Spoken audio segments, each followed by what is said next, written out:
जो आज डेट कितना है 18। हम लोग चलो CW सबसे पहले कर लेते हैं। क्या करेंगे CW। और आज डेट कितना है 18 तारीख महीना और 2024। सब लोग ध्यान देगा। आज हम लोग पढ़ेंगे सिंपल। क्या पढ़ेंगे सिंपल प्रेजेंट टेंस पढ़ेंगे। ठीक है, सिंपल प्रेजेंट टेंस पढ़ेंगे। सबसे पहले हम इसका स्ट्रक्चर देख लेते हैं, जो कि हम पहले भी तुम लोगों को बताए थे। सिंपल प्रेजेंट टेंस का पहचान तो हम लोग जानते ही हैं। पहचान जानते हैं कि नहीं? जिसको हम लोग बोलते हैं, क्या बोलते हैं, रूल ऑफ आइडेंटिफिकेशन। आइडेंटिफिकेशन, ठीक है, यानी पहचानने का नियम। पहचानने का नियम। अब इसका हम एक एक स्ट्रक्चर देख लेते हैं। सबसे पहले हम क्या करेंगे, सब्जेक्ट प्लस V1 ऑब्लिक और क्या होगा V5 plus object plus other word. चलो एक स्ट्रक्चर ये हो गया। इस पर हम बना के देख लेते हैं कि कैसे हम ट्रांसलेशन क्या बनाएंगे। सबसे पहले देखो, ये सब्जेक्ट हो गया। यस से क्या हो गया सब्जेक्ट। यस से क्या हो गया सब्जेक्ट। V1 और V5 भी दिया हुआ है, तो V1 और V5 क्या है इसको समझते हैं। देखो, हर एक वर्ब का कितना फॉर्म्स होता है 5 फॉर्म होता है। तो देखो, एक V1 यहाँ लिखेंगे, V2 और ये हो गया V3 और ये V4 और ये V5 और V6 भी होता है नहीं होता है, तो V6 नहीं लिखेंगे। अब यहाँ पर हम देखो लिखे ईट। V1 कौन हुआ ईट, तो V2 क्या हो जाएगा ATE ये याद करना पड़ेगा। ठीक है, V3 क्या हो जाएगा ईटेन। क्या हो जाएगा ईट एट ईटेन। और V4 में हम क्या करेंगे, सिंपल सा तरीका है, उसके लास्ट में किसी भी वर्ब के लास्ट में हम सिर्फ क्या करेंगे ING जोड़ देने से वो V4 बन जाता है। तो EAT और इसमें ING जोड़ देंगे, बन गया ना V4। उसके बाद V5 बनता है यस और ES लग के, ये याद रखना पड़ेगा। V5 कैसे बनता है, किसी भी वर्ब में हम यस और ES लगा के उसको क्या बनाएंगे V5। लेकिन कब हम यस लगाएंगे और कब ES लगाएंगे ये भी बताएंगे। अभी ईट है तो इसमें क्या लगाएंगे EAT यस लगा देंगे, तो बन गया क्या V5 बन गया। ठीक है, चलो अब ये वाला फॉर्म तो जान गया कि V5 कैसे बनाना है। ठीक है, क्लियर। अब यहाँ पर देखते हैं, इससे हम 16 एग्जाम्पल SOLV 16 एग्जाम्पल कुछ हम एग्जाम्पल के जरिए समझने का कोशिश करेंगे। ठीक है, प्रेजेंट इंडेफिनिट टेंस में पहचान हम बताए थे तुमको। पहचान क्या होता है कि जिस हिंदी वाक्य क्रिया के अंत में ता है, क्या रहेगा ते है और फिर क्या होगा ती है इत्यादि और भी हो सकता है, क्या रहेगा। ठीक है, तो यहाँ पर हम एक सेंटेंस लिखते हैं कि मैं खाता हूँ, मैं खाता हूँ। अभी जो हम स्ट्रक्चर दिए हैं, सब्जेक्ट प्लस V1 और V5 plus object plus other word, इसी पर हम काम करेंगे और इसी को हम समझाएंगे। तो यहाँ पर हम एक एग्जांपल दे रहे हैं, मैं खाता हूँ। तो इसको इंग्लिश में कन्वर्ट करने के लिए हम लोगों को सीखना है कि नहीं सीखना? तो मैं खाता हूँ, तो ये देखो सब्जेक्ट है। क्या है सब्जेक्ट। सब्जेक्ट का मतलब होता है कर्ता, यानी करने वाला। अगर मैं खा रहा हूँ, तो मैं खा रहा हूँ तो कौन खा रहा है, मैं खा रहा हूँ। तो मैं काम इसमें कौन कर रहा है, खाने का काम कौन कर रहा है, सब्जेक्ट कर रहा है, यानी कर्ता कर रहा है, यानी मैं कर रहा हूँ। ठीक है, तो ये हो गया सब्जेक्ट और ये हो जाएगा तुम्हारा क्या वर्ब हो जाएगा। काम क्या कर रहे हैं, खाने का काम कर रहे हैं, तो कार्य क्या होगा खाने वाला। ठीक है, तो ये हो जाएगा हमारा क्या हो जाएगा, ये वर्ब हो जाएगा, ये हो जाएगा हमारा सब्जेक्ट हो जाएगा। और ये HV होगा, ये क्या होगा HV के मतलब होता है हेल्पिंग वर्ब। HV के मतलब क्या होता है हेल्पिंग वर्ब। ठीक है, क्लियर। तो मैं खाता हूँ, इसको इंग्लिश में कन्वर्ट करना है। तो देखो, सबसे पहले मैं स्ट्रक्चर के अनुसार घर में देखता है, अभी छठ हम लोगों के मम्मी किए थे। तो छठ किए थे तो पकवान बना था घर में। तो पकवान बनाने के लिए एक ढांचा होता है ना, एक स्ट्रक्चर जैसा। उस पर क्या करता है कि जो भी चीजें होता है उसको गूंथने के बाद उस पर लगा दिया जाता है, और लगाने के बाद हमारा पकवान बन के क्या होता है तैयार। तो सेम उसी तरह से इस स्ट्रक्चर पर अगर हम सही तरीके से क्या करेंगे, इस हिंदी को अगर हम बना लेते हैं तो वो सही सही बन जाएगा। तो सबसे पहले क्या देना है, सब्जेक्ट। तो ऑलरेडी बताया था कि सब्जेक्ट कौन है, आई। ये मैं हो गया ना सब्जेक्ट, तो हम यहाँ पर क्या लेंगे, आई। उसके बाद V1 और V5 है, तो दोनों में से हमें एक देना है।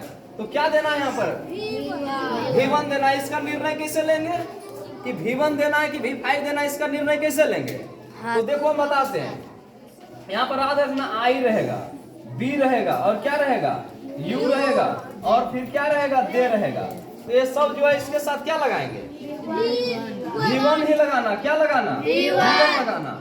ही रहेगा थर्ड पर्सन, सी रहेगा, इट रहेगा या फिर कोई नाम रहेगा जैसे राम श्याम ये सब रहेगा। तो इसके साथ तुम V5 लगाओगे। कैसे लगाओगे तो ये भी हम करके दिखाएंगे। तो यहाँ आई है तो इसके साथ क्या लगाना है, V1। तो अब देखो हम सब्जेक्ट दे दिए, सब्जेक्ट आई दिए, उसके बाद वर्ब लगाना है किसके, इसके अनुसार की नहीं।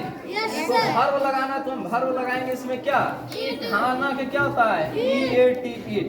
तो आई इट ये बन के हो गया तैयार, बन गया। अब चलो दूसरा एग्जाम्पल लेते हैं, कौन, तो V5 पर बना के देखेंगे। यहाँ पर अगर हम लिख देते हैं कि राम, देखो यहाँ पर लिख दिए, एक एग्जाम्पल लेते हैं कि राम आम खाता है। इसमें देखो ऑब्जेक्ट भी डाले हैं, समझने के लिए ऑब्जेक्ट डाले हैं, ठीक है। राम क्या हो जाएगा, सब्जेक्ट हो जाएगा। फिर आम जो है क्या है, आम क्या है, आम क्या है, इसको ऑब्जेक्ट या फिर नाउन भी हम बोलेंगे, नाम है, ठीक है। लेकिन ईट क्या हो जाएगा, ये हो जाएगा तुम्हारा वर्ब। और ये जानते हैं कि है क्या है, HB है, यानी हेल्पिंग वर्ब। अब इसको हम बनाते हैं, अब इसको क्या करेंगे, तो इस स्ट्रक्चर के अनुसार यहाँ पर सबसे पहले हमें सब्जेक्ट लगाना है। क्या लगाना है, सब्जेक्ट। तो सब्जेक्ट इसमें कौन है, राम आम खाता है, कौन काम कर रहा है, तो सब्जेक्ट यही ना होगा। सब्जेक्ट के मतलब क्या होता है, SUBJECT। सब्जेक्ट के मतलब क्या होता है, कर्ता। क्या होता है, कर्ता। कर्ता के मतलब होता है करने वाला। कर्ता के मतलब क्या होता है, करने वाला, करने वाला, ठीक है, क्लियर। तो सबसे पहले हम यहाँ देंगे राम, राम दे दिए। उसके बाद हमें खोजना है V1 और V5। तो राम के साथ हम क्या बोले थे कि ही सी ईट और नाम रहेगा तो हम V5 लगाएंगे, बोले थे ना यहाँ पर। तो इसके साथ हम V5 लगाएंगे। तो ईट के V5 क्या होता है, ईट के V5 यहाँ पर लिखे थे हम, इट्स होता है। तो हम यहाँ पर क्या लगाएंगे, EATS इट्स लगा दिए। तो राम इट्स, और क्या खाता है राम, ऑब्जेक्ट कौन है। अगर राम कुछ खा रहा है और जिस पर उसका इफेक्ट पड़ रहा है तो किस पर इफेक्ट पड़ेगा, आम पर। अगर राम को, राम जो है आम अगर खाना स्टार्ट कर दे, राम क्या करे, आम को खाना स्टार्ट कर दे, तो आम घटेगा कि नहीं घटेगा, घटेगा नहीं, तो आम पर इफेक्ट पड़ेगा। तो हम इसको क्या करेंगे, ये हो जाएगा हमारा ऑब्जेक्ट। क्रिया, अगर कोई कर्ता अगर क्रिया कर रहा है और क्रिया का इफेक्ट किसी पर पड़ रहा है तो हो जाएगा क्या, क्या हो जाएगा, ऑब्जेक्ट होगा, ठीक है। तो ऑब्जेक्ट क्या है, ऑब्जेक्ट हमारा आम है। तो राम इट्स ए मैंगो। अब बोलो कि एक क्यों लगा, एक क्यों लगा। कोई भी आदमी एक बार में 2 आम खा जाएगा। अगर आम आता है बिकने के लिए तो हम लोग आम 1 kg ले लेते हैं, लेकिन क्या करते हैं कि 2 आम को मुंह में कोच के खा लेते हैं। 2 आम को हम डाल लेते हैं मुंह में, एक एक करके खाते हैं। तो इसीलिए राम इट्स ए मैंगो बना। किसी को कोई दिक्कत नहीं। तो कब V1 लगाना है, कब V5 लगाना है, और कब है ना क्या लगाना है, ऑब्जेक्ट हो गया। ये अदर वर्ड और ऑब्जेक्ट पर एक बार दिखा दें, चलो उसको भी करते हैं। ये बात समझ में आया। जैसे देखो यहाँ पर लिखते हैं कि राम बाजार जाता है।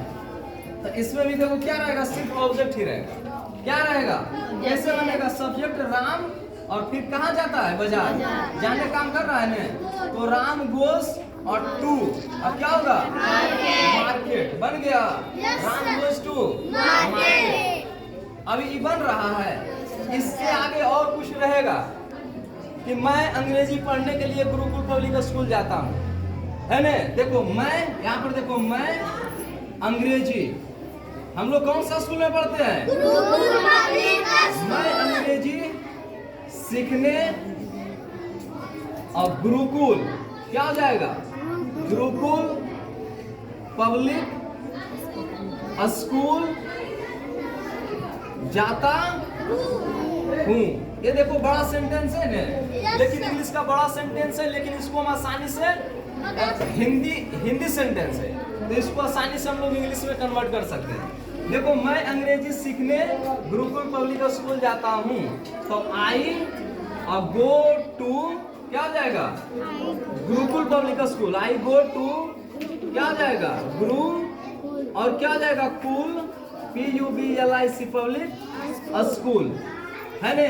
और किसके लिए, तो मैं अंग्रेजी सीखने गुरुकुल पब्लिक स्कूल जाता हूँ। I go to Gurukul public school, और टू क्या हो जाएगा, लर्न इंग्लिश। बन गया, किसी को दिक्कत नहीं सर। तो इस तरह से कोई भी सेंटेंस जब रहेगा तो उसको आसानी से हम लोग हिंदी से इंग्लिश में कन्वर्ट कर सकते हैं, और जब इंग्लिश हो गया तो हिंदी भी आसानी से हो जाएगा, तो इंग्लिश से हिंदी हम लोग कर सकते हैं। तो इसको तुम लोग समझ गया होगा, ठीक है ना।